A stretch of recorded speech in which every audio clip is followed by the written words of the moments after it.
Morning student, आज हम लोग नज़्म हिंदू मुसलमान पढ़ेंगे जो आपकी 9वीं जमात में शामिल की गई है। और इस नज़्म को तालुक चंद महरूम ने लिखा है और यह नज़्म बहुत ही शीरी और पाक नज़्म है। इस नज़्म में शायर ने अपने मुल्क की तारीफ़ का ज़िक्र किया है, यानी अपने मुल्क के बारे में बताया है। तो इसलिए ऐसी नज़मों को हम वतन परस्ती नज़्म कहते हैं। तो नज़्म कुछ इस तरह है। हिंदू मुसलमान हैं भाई भाई, तफरीक कैसी कैसी लड़ाई। यहाँ लफ्ज़ आया है तफरीक। तो तफरीक के मायने क्या होता है? फ़र्क करना। तफरीक के मायने फ़र्क करना। शायर कहता है कि हिंदू मुसलमान हैं भाई भाई, तफरीक कैसी कैसी लड़ाई। यानी हिंदू और मुसलमान दोनों आपस में भाई भाई हैं, तो फिर इनमें कैसा कोई फ़र्क और कैसी लड़ाई। इनमें कोई ना तो फ़र्क होना चाहिए और ना ही कोई लड़ाई होनी चाहिए। अगला शेर है, हिंदू हो कोई या हो मुसलमान, इज़्ज़त के काबिल है बस वो इंसान। शायर कहता है कि चाहे कोई हिंदू हो और चाहे कोई मुसलमान हो, इज़्ज़त के काबिल है बस वो इंसान।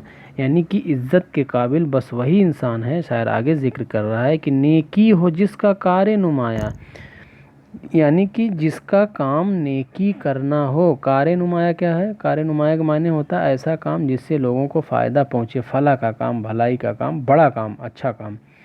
यानी नेकी हो जिसका कार नुमाया, जिसका काम नेकी करना हो। और आगे शायर लिखता है, औरों के मुश्किल हो जिससे आसान। यानी कि औरों की ऐसा काम जिससे औरों की और तमाम लोगों की मुश्किलें हल हों और आसान हो, ऐसे लोग इज़्ज़त के काबिल हैं।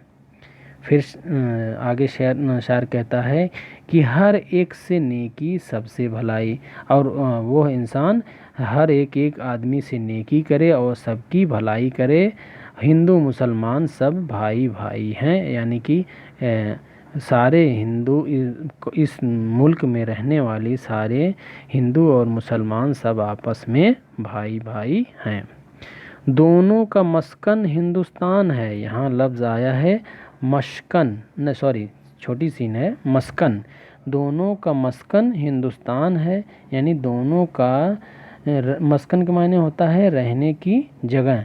दोनों का मस्कन हिंदुस्तान है, दोनों की रहने की जगह ये मुल्क हिंदुस्तान है। दो बुलबुल हैं एक गुलिस्तान है।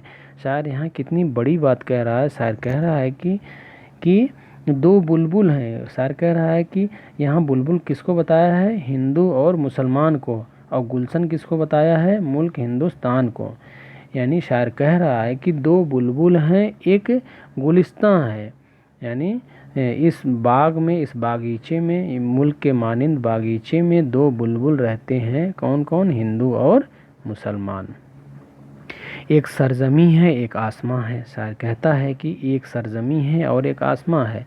शायर ने फिर यहाँ तस्बीह दी है कि ये दुनिया क्या है? दुनिया सरजमी और आसमां के बिना अधूरी है। यानी ये दुनिया सरजमी और आसमां से मिल के मुकम्मल होती है। यानी हिंदू और एक को शायर ने एक को सरजमी बताया है, दूसरे को आसमां। यानी हिंदू और मुसलमान दोनों मिलकर इस दुनिया को पूरा करते हैं। फिर शायर आगे लिखता है, दोनों का एक जां है सूदो ज़ियां है। यहाँ लफ्ज़ आया है सूदो ज़ियां। सूदो का मतलब क्या होता है? सूदो ज़ियां, सूद का मतलब फ़ायदा, ज़ियां मतलब नुकसान। यानी दोनों का एक जान है, यानी दोनों की जान एक है। सूदो ज़ियां है यानी सुख और दुख में, नफ़ा में और नुकसान में दोनों एक दूसरे के साथ हैं। ना इत्तेफाकी आजार जहाँ है। यहाँ लफ्ज़ आया है इत्तेफाकी। इत्तेफाकी का मतलब क्या होता है? मिलजुल कर रहना। लेकिन यहाँ पूरा लफ्ज़ क्या है? ना इत्तेफाकी। क्या है? ना इत्तेफाकी, यानी कि मिलजुल कर न रहना। आजारे जहाँ है, आजारे जहाँ है, आजारे जहाँ के मायने क्या होता है? जान का दुश्मन होना। आजारे जहाँ यानी जान का दुश्मन। तो यहाँ शायर पूरा ये कह रहा है कि शायर कह रहा है کہ نا اتفاقی آزار جاں ہے، یعنی کہ مل جل کر نہ رہنا ان کے جان کے لیے خطرہ ہے، نقصان ہے۔ مل جل کے رہنا ہے کامرانی، شاعر آگے لکھتا ہے مل جل کر رہنا ہے کامرانی۔ کامرانی کا مطلب کیا ہوتا ہے؟ کامیابی۔ کامرانی کا مطلب کیا ہوتا ہے؟ کامیابی۔ تو مل جل کے رہنا ہے کامیابی۔ اگر یہ قومیں مل جل کر رہیں گی تو یہ ہمیشہ کامیاب رہیں گی۔ اور ہندو مسلمان قومیں پرانی، اور ہندو اور مسلمان یہ دونوں قومیں بہت ہی پرانی قومیں ہیں۔ تو اس طریقے سے یہ آپ کی نظم مکمل ہوتی ہے بچوں۔ اس میں ایسے الفاظ جو تھوڑا ٹھیک ٹھاک ہیں ان کو آپ اپنے ڈائری میں نوٹ کریں گے، اپنے نوٹ بک میں، اور ان کے معنی یاد کریں گے اچھے سے۔ اور ہم سمجھتے ہیں کہ آپ کو نظم اچھے سے سمجھ میں آئے ہوگی، اور اس سے ریلیٹڈ جو ایکسرسائز ہیں، مشق ہیں، وہ آپ کمپلیٹ کر پائیں گے۔ تو اسی امید کے ساتھ کہ آپ لوگوں کو نظم اچھی طریقے سے سمجھ میں آئی ہوگی، ملتے ہیں نیکسٹ کلاس میں۔ جے ہند، جے بھارت۔